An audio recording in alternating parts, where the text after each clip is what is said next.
नमस्कार दोस्तों, आप सभी का बहुत बहुत स्वागत है मेरे चैनल मिथिका में, जहां मैं आप लोगों को ऐसी नई नई कहानियां सुनाती हूं जो आप लोगों ने पहले कभी नहीं सुनी होंगी। और आज मैं आप लोगों को सुनाने जा रही हूं my father punished me when I talk to ghosts, या फिर मेरे पापा मुझे सजा देते थे जब मैं भूतों से बात करती थी। ये कहानी मैंने कुछ ही दिनों पहले इंटरनेट पे पढ़ा है। ये एक क्रीपीपास्ता स्टोरी है। मुझे ये कहानी काफ़ी रोमांचक लगा और मुझे लगा मुझे इसे आप लोगों के साथ शेयर करना चाहिए। उम्मीद करती हूँ आप सभी घर पे हैं और स्वस्थ हैं। तो आज की कहानी शुरू करते हैं। मैं पैदाइशी अंधी हूँ। जैसे जैसे मैं बड़ी होती गई, मेरे आसपास की चीज़ें मुझे ऐसे डिस्क्राइब की गई कि मुझे कभी मेरे आँखों की कमी महसूस ही नहीं हुई और ना ही कभी कुछ ना देख पाने का दुख हुआ, क्योंकि मैं अपने दिमाग से चीज़ों को देख सकती थी, उन्हें महसूस कर सकती थी। पापा ने मुझसे कहा था कि हम एक फ्लोर वाले एक छोटे से घर में रहते हैं। मुझे पता था मेरा बेडरूम कहाँ है, बाथरूम, किचन और लिविंग रूम कहाँ है।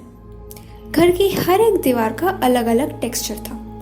मुझे नहीं पता उन्हें उस तरह से खास मेरे लिए बनाया गया था या फिर मैं ऐसी चीज़ों को महसूस कर सकती थी जिन्हें कभी कोई अहमियत नहीं देता। मैं अपने घर में चलते चलते बहुत कम ही गिरी हूँ। अगर कोई किसी चीज़ को अपनी जगह से हटाकर कहीं और रख देता था तो मुझे मुश्किल हो जाती थी। ज़्यादातर मेरे घर आए हुए मेहमान ये करते थे और इस वजह से पापा उन पर बहुत गुस्सा हो जाते थे। हमारे घर काफ़ी मेहमान का आना जाना था, मगर वो ज़्यादा देर तक कभी नहीं रुकते थे। पापा ने मुझे उनसे बात करने के लिए मना किया था। उन्होंने कहा था उन्हें पसंद नहीं मैं उन लोगों से बात करूं। वो हमेशा घबराए रहते थे कि मैं कहीं कुछ ऐसा ना सुन लूं या महसूस कर लूं जो वो नहीं चाहते थे कि मुझे पता चले। एली मेरी पहली दोस्त है। वो मुझे बहुत प्यारी लगी। उसने मुझसे मेरा नाम पूछा और मेरे चेहरे के बारे में सवाल किया। वो लिविंग रूम में बैठी हुई थी। वो कहाँ बैठी थी मुझे उसकी सांसों की आवाज़ से पता चल रहा था। वो बहुत ज़ोर ज़ोर से सांस ले रही थी, जैसे कि उसका नाक बंद हो और उसे सांस लेने में तकलीफ हो रही हो। मुझे याद है पापा को जुकाम होता था तो वो ऐसे ही मुंह से सांस लेते थे। जब भी कोई मुझसे मेरे चेहरे के बारे में पूछता था तो मैं अपने चेहरे को छू कर देखती थी कि ऐसा क्या है मेरे चेहरे में जो उन्हें इतना अजीब लगता है। और जब कभी भी मैं उनसे पूछती थी कि क्या मैं उनके चेहरे को छू के देख सकती हूँ, वो थोड़ा चुप हो जाते थे। मुझे लगता है जो देख सकते हैं वो एक दूसरे के चेहरे नहीं छूते और उन्हें इसकी ज़रूरत भी क्या है। जब मैंने एली से पूछा क्या मैं उसका चेहरा छू सकती हूँ, वो मान गई। मगर उसी वक्त पापा आ गए और उन्होंने मुझसे पूछा कि मैं किससे बातें कर रही हूँ। मैंने जल्दी से कहा किसी से नहीं। वो बहुत गुस्सा हो जाते हैं जब मैं मेहमानों से बात करती हूँ। वो उसी वक्त मेरा हाथ पकड़ के खींच के मुझे वहाँ से दूर ले जाते हैं। मैं उनकी तरह जल्दी नहीं चल पाती और गिर जाती हूँ, मगर वो फिर भी नहीं रुकते। ज़्यादातर वो मुझे मेरे कमरे में बंद कर देते हैं, मगर कभी कभी वो मुझे घर से बाहर निकाल देते हैं और कहीं दूर छोड़ देते हैं। मैं तब बहुत डर जाती हूँ। उन्होंने कहा था हमारे घर के बाहर एक बड़ी सी रोड है और वहाँ से जो आवाज़ें आती हैं वो गाड़ियों की आवाज़ें हैं, और अगर इस गाड़ी ने मुझे छू लिया तो मेरी मौत हो जाएगी। उन्हीं आवाज़ों से मुझे पता चलता था कि मैं कहाँ हूँ और मैं उनकी उल्टी दिशा में भाग के घर के पास पहुँच जाती थी। उस शाम मैंने फिर से एली की आवाज़ सुनी। उसने मुझसे कहा कि वो बहुत डरी हुई है। मैंने भी उससे कुछ कहा, मगर लगता है वो सुन नहीं पाई। मैंने पापा को एली के बारे में पूछा। उन्होंने कहा इस बारे में उन्हें कोई बात नहीं करनी। मैंने पूछा क्यों, तो उन्होंने कुछ जवाब नहीं दिया। मैंने उनसे कहा एली ने मेरे चेहरे के बारे में पूछा। उन्होंने पूछा तो तुमने क्या कहा। मैंने कहा मैं उसका चेहरा छू के देखना चाहती थी। वो हंसने लगे, मगर मुझे पता था कि वो खुश होकर नहीं हंस रहे हैं। जब आप दिल से हंसते हो तो उसकी आवाज़ कुछ और होती है, मगर जब आप बस हंसने का दिखावा कर रहे हो तो उसकी आवाज़ अलग होती है। क्योंकि मैं देख नहीं सकती, ये सारी चीज़ें मुझे समझ आ जाती हैं। जब मैं थोड़ी बड़ी हुई तो एक दिन पापा ने मुझसे कहा कि हमारा घर एक खास जगह पे है जो कि दूसरी दुनिया से जुड़ी हुई है और कभी कभी आत्माएं बाहर निकलकर मदद मांगती हैं, और क्योंकि मैं देख नहीं पाती इसलिए मैं उन्हें सुन सकती हूँ। मगर मुझे उन आवाज़ों को नज़रअंदाज करना है, वरना वो आत्माएं मुझे छोड़कर कभी नहीं जाएंगी। उन्होंने कहा, हर आत्मा की एक ही ख्वाहिश होती है, वापस जिंदा होने की। उन्हें पता है आत्माओं से कैसे लड़ना है, मगर वो मुझसे जुड़ गई तो वो मेरी मदद नहीं कर पाएंगे। एलेक्स से मैं कुछ साल बाद मिली। उसने मुझसे कहा कि वो खो गई है और उसे नहीं पता कि वो कहाँ है। मैंने उससे कहा कि मुझे उससे बात करने के लिए मना किया गया है, मगर वो मुझसे मदद मांगती रही। पर मैं चुप रही, क्योंकि मुझे पता था कि मैं अगर उनसे बात करूंगी तो मेरे साथ क्या होगा। पापा ने मुझसे पूछा, क्या तुमने उन लोगों से फिर से बात किया था? मैंने कहा नहीं। मैं अंदर ही अंदर बहुत परेशान थी।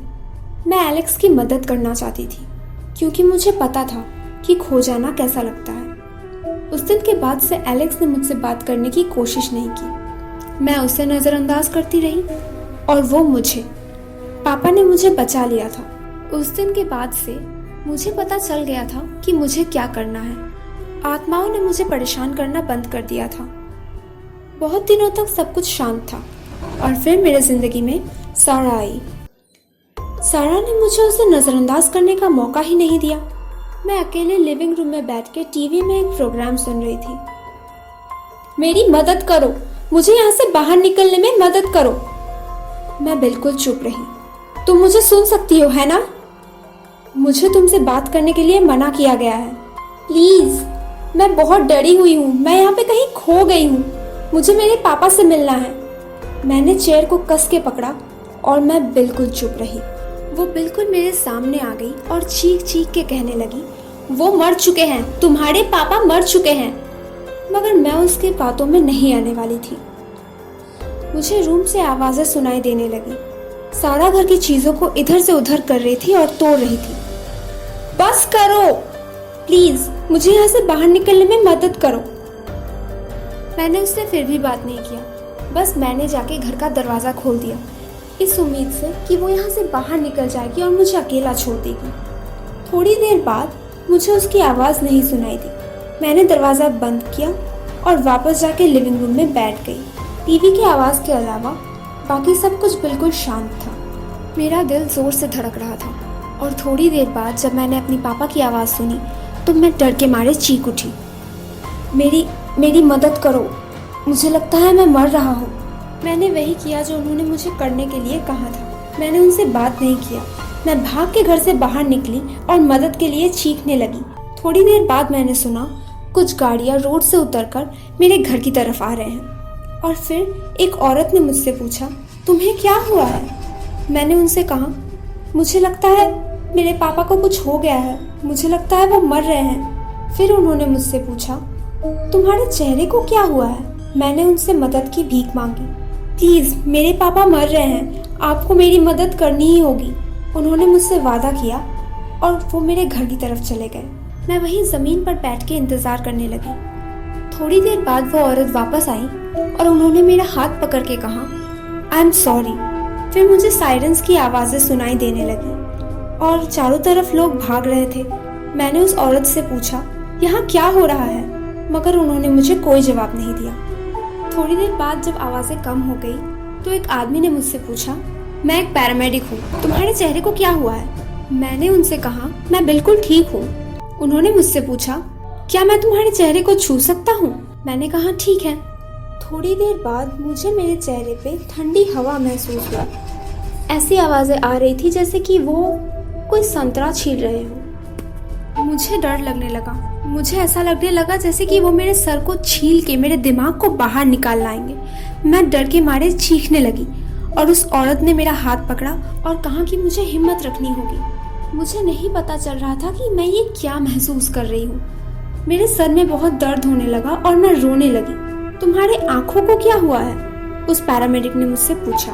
मैंने उनसे कहा, मैं पैदाइशी अंधी हूँ। उन्होंने कहा, मुझे इन्हें जरा चेक करने दो। जैसे ही उन्होंने मेरी आंखों को छुआ, मेरी आंखों में वापस दर्द होने लगी। उस पैरामेडिक ने उस औरत से पूछा, क्या आप इसे जानती हैं?